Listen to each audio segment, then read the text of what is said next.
내 고향은 전북특별자치도 정읍이다. 정읍 사람에게 동학농민혁명은 자랑스러운 우리나라 역사의 한 부분이며 생활이다. 초등학교에 다닐 때에는 황토현으로 소풍을 갔고 한 번쯤은 전봉준 장군 동상 앞에서 포즈를 따라했고 새야새야 파랑새야 노래는 모두 알고 있는 노래였으며 고부는 동학농민혁명의 마을이고 동학농민혁명은 우리나라 민주화 역사의 시작이며 외세에 대한 투쟁의 자랑스런 역사이다. 그런데 고향을 떠나 대학을 가고 사회생활을 하며 동학농민혁명에 대해 제대로 알고 있거나 관심이 있는 사람을 만난 적이 별로 없는 것 같다.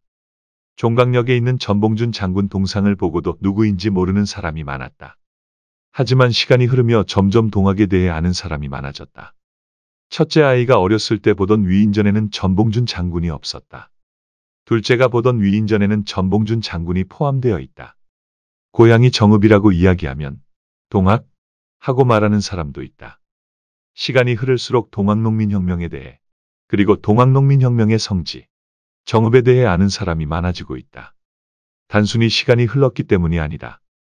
사회적 불평등과 부정부패에 맞서 변화를 이끌어내고자 했던 우리 조상들의 의지와 투쟁인 동학농민혁명을 많은 사람들에게 알리고 그 가치를 인정받기 위한 꾸준한 노력이 있었고 이제 그 결실을 맺고 있는 것이다. 정읍시는 매년 5월 황토현 동학농민혁명 기념제를 열고 동학농민혁명 당시의 시대상과 정신을 상징적으로 느낄 수 있는 기념공원을 조성했으며 5월 11일 황토현 전승일을 동학농민혁명 국가기념일로 제안하여 국가기념일로 제정되는 등 동학농민혁명 마청으로서의 역할을 충실히 이행하고 있다.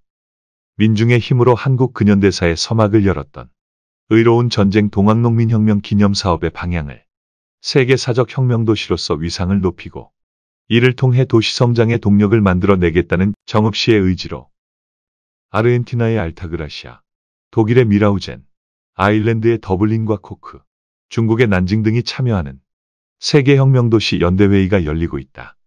작년에 열린 제2회 세계혁명도시 연대회의인 근대 혁명도시들의 기억과 연대, 혁명과 사람에서는 비슷한 경험을 가진 도시들과 연대와 협력을 통해 동학농민혁명의 세계사적 위상을 다지고 동학농민혁명 기념사업의 지평을 넓혀가겠다고 밝혔다. 그리고 2023년 동학농민혁명의 가치가 세계사적으로 인정받게 되었다.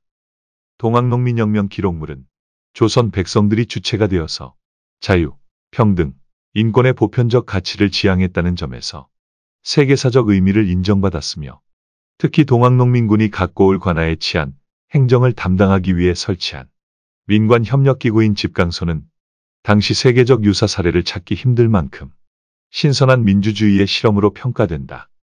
이번 유네스코 세계기록 유산 등재로 동학농민혁명은 자랑스럽고 명예로운 세계 역사로 인정받아 그 위상이 더욱 높아졌다.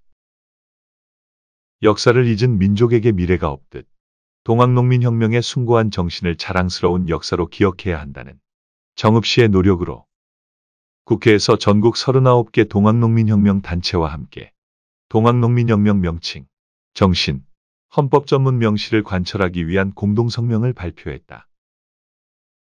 옥도 갈아야 빛이 난다는 말이 있다. 최초로 아래로부터의 민주주의를 실현하였으며 근대화와 민족운동의 근간이 된 동학농민혁명, 다양하고 지속적인 노력으로 이제 그 역사적 가치에 대해 인정을 받으며 국내뿐만 아니라 세계적으로도 알려지기 시작했다. 동학농민혁명뿐만 아니라 동학농민 혁명의 땅, 정읍도 모두가 알 수 있는 그때까지 노력은 계속될 것이다.